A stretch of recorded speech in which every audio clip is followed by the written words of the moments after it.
adalah Son Horeg, sebuah perayaan budaya yang berlangsung di Kabupaten Malang, Jawa Timur. Akhir-akhir ini, fenomena tersebut menjadi trending di media sosial, bahkan memicu berbagai reaksi di masyarakat. Jika diperhatikan, beberapa orang merasakan senang akan perayaan ini, sementara yang lain justru terganggu oleh keramaian dan bisingnya volume bersuara tinggi. Fenomena Son Horeg pertama kali mencuat pada tahun 2014 ketika sebuah pawai di Kabupaten Malang menjadi sorotan karena aksi yang ditampilkan sangat berbeda dari biasanya.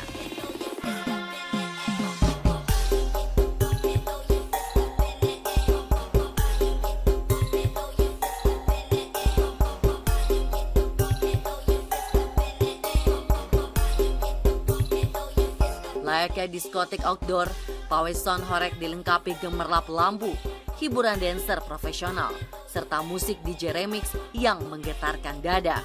Bahkan bisa dikatakan, Son Horeg bukanlah pertunjukan biasa, melainkan sebuah acara besar yang memadukan berbagai elemen hiburan dengan totalitas mengagumkan.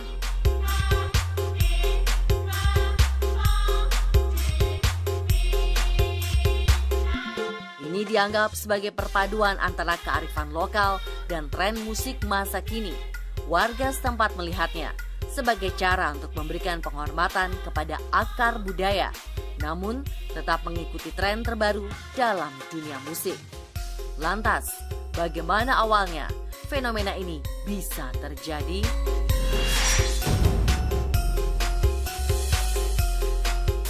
Yang saya amati selama ini kan ini masuk ke fenomena ya gitu ya. Fenomena di mana trennya itu saya amati pada saat gencar-gencarnya itu setelah masa pandemi. Setelah masa pandemi dan memang masa pandemi itu kan masa di mana masyarakat pada saat itu yang selama ini 2 tahun terkungkung gitu kan, tidak bisa ekspresi di luar. Dan kemudian ada sebuah momentum gitu kan, momentum dengan istilahnya ekspresi dari masyarakat gitu kan.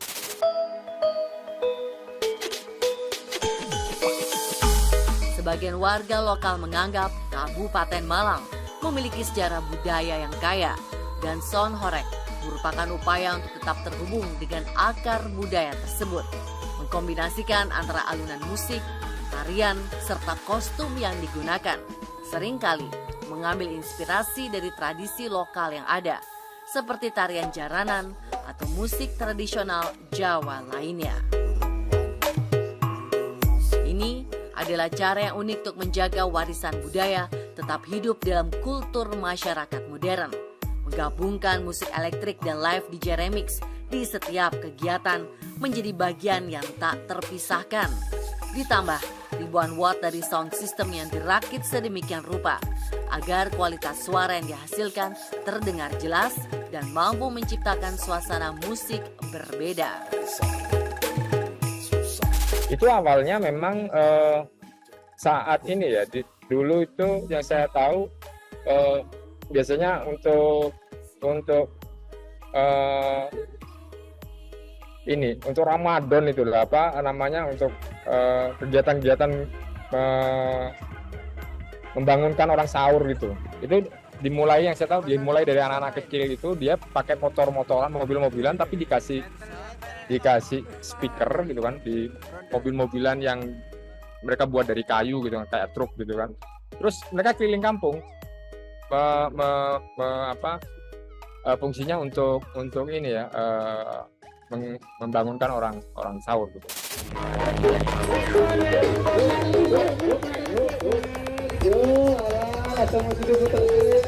Pecah gas kaca. Gimana Mas? Gas saya tanggung jawab. Siap. Kaca pecah gas. Meski cukup menghibur dan menyenangkan, namun parade sound system dengan suara menggelegar dipastikan sangat mengganggu ketenangan, terutama bagi mereka yang tinggal di sekitar rute karnaval. Rata-rata rombongan pawai truk sound akan menggunakan minimal 32 speaker subwoofer berdaya sekitar 165 ribuan hingga speaker bass menghasilkan sensasi getaran yang menyakitkan badan. Belum lagi rangkaian sound yang melebihi marka jalan. Tak hanya pepohonan yang terpaksa dipotong agar truk sound dapat lewat, pilar jembatan, pagar, dan atap rumah yang menghalangi harus rela dihancurkan. Parade sound system juga menggunakan peralatan audio berkekuatan tinggi yang kerap menimbulkan kerusakan akibat getaran bahkan tembus hingga radius 7 km, seperti bangunan retak, kaca pecah, hingga atap rumah rontok.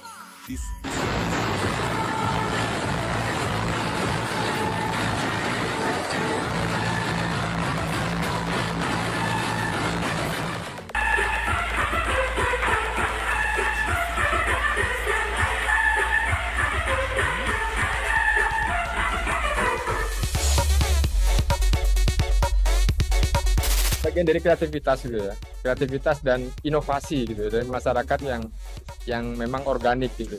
Tapi di sisi lain ya, ketika kemudian ini dihadirkan di halaman kampung gitu atau di halaman desa gitu kan, ini juga saya melihatnya perlu adanya, kalau film mungkin ada lembaga sensor ya, atau lembaga sensor kalau atau lembaga sensor audio gitu kan, sejauh mana sih ini harus tersajikan gitu kan. Kalau cuma lighting apa is okay gitu, tapi kan masalahnya di situ sekarang diikuti oleh banyak seksi dancer yang juga, dan yang menonton ini kan semua kalangan. Kalau yang dewasa sekali nggak masalah, is okay gitu, tapi masalahnya di situ anak-anak gitu kan. Ini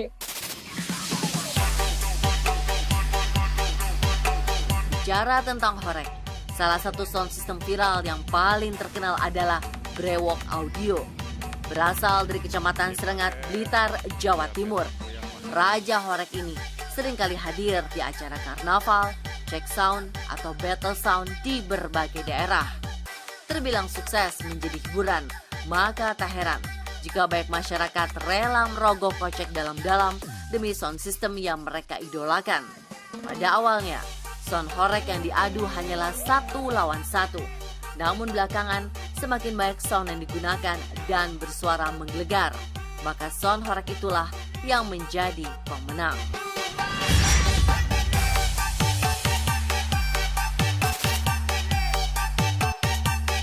Akibat banyaknya keluhan masyarakat, pemerintah Kabupaten Malang telah mengeluarkan surat edaran tentang penyelenggaraan karnaval, cek sound, dan hiburan keramaian. Dalam surat edaran disebutkan sejumlah larangan. Di antaranya adalah gelaran karnaval dilarang menggunakan alat pengeras suara dengan intensitas kekuatan lebih dari 60 desibel karena bisa membahayakan kesehatan, merusak lingkungan, serta mengganggu konstruksi bangunan.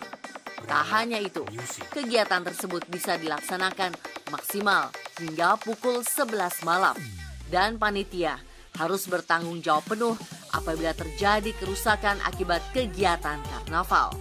Seperti genteng yang berjatuhan, tembok retak, hingga kaca rumah yang pecah saat song horek melintas di pemukiman.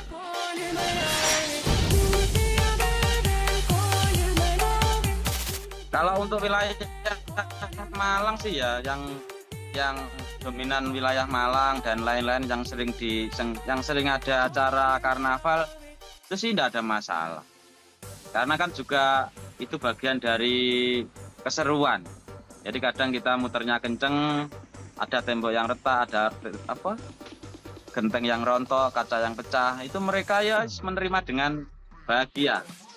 Karena itu juga bagian dari riuhnya acara. Jadi mereka nggak ada masalah, malah mereka ketawa semua, ketawa puas gitu loh. Puas bisa mendatangkan sound, terus bisa mencahin kaca gitu. Mereka juga, penyewa juga punya rasa bangga sendiri. Jadi nggak ada masalah. Yang jadi masalah itu yang mungkin yang orang-orang luar kota yang jadi masalah. Orang-orang yang belum Yang mereka itu lihatnya hanya di TikTok, mereka lihatnya hanya di sosmed. Jadi mereka itu melihatnya dari merugikan, mungkin itu kok sampai kaca pecah bagaimana, kan mereka juga nggak tahu.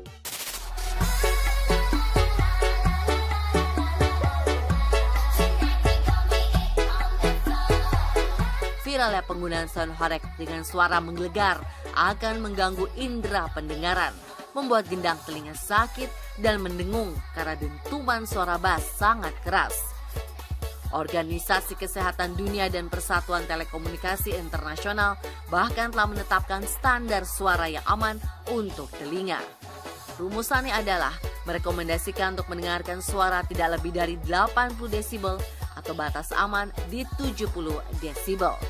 Meski tak sedikit menimbulkan kerusakan, rupanya tak membuat masyarakat kapok untuk tetap menyewa brewok audio dan jasa sound besar lainnya sebagai pengisi kemeriahan acara, baik di acara Blitar maupun di kota Malang hingga bahkan di kota besar lainnya. Investasi yang sangat besar bagi penyewa jasa audio, ditambah rakitan pencahayaan dan paketan acara dipandu DJ cantik semakin menambah rasa penasaran masyarakat untuk memanggil sound horeg. Segala bentuk kerugian dan kendala di lapangan adalah konsekuensi yang harus ditanggung panitia atau pihak pengundang. Tidak ada. Untuk ganti rugi tidak ada. Mungkin yang ganti rugi biasanya kalau acara seperti itu biasanya panitia. Jadi misalnya desa A ini bikin acara seperti itu, mungkin jika kita lewat ada yang tembok retak atau kaca yang pecah, biasanya penyewa kita yang mengganti. Walaupun juga di lapangan itu di kondisi di lapangan sampai kaca pecah, genteng pecah karena sakit besarnya getaran itu, dan itu memang semakin besar kapasitas sound dengarnya itu, keluarnya itu semakin, dan dapat merontokkan katakanlah rumah yang dilewati itu semakin laku, artinya eksistensi dari itu. Nah, dari situlah kemudian muncul, saya melihatnya ada sebuah ekosistem ya, terutama mungkin ekosistem industri tentang dunia sound itu. Ada pasar, ada ya kalau hukum pasar supply and demand gitu kan. Jadi masyarakat juga membutuhkan keriaan-keriaan walaupun sifatnya begitu gitu kan. Tapi di satu sisi memang berkembang pesat sih konteks, kalau saya melihatnya konteks industri kreatifnya gitu kan. sampai owner-ownernya itu yang punya sound itu punya gudang besar-besar, punya truk berapa gitu kan. Nah ini kan wah, asetnya kan yang jelas lebih dari ratusan juta gitu kan.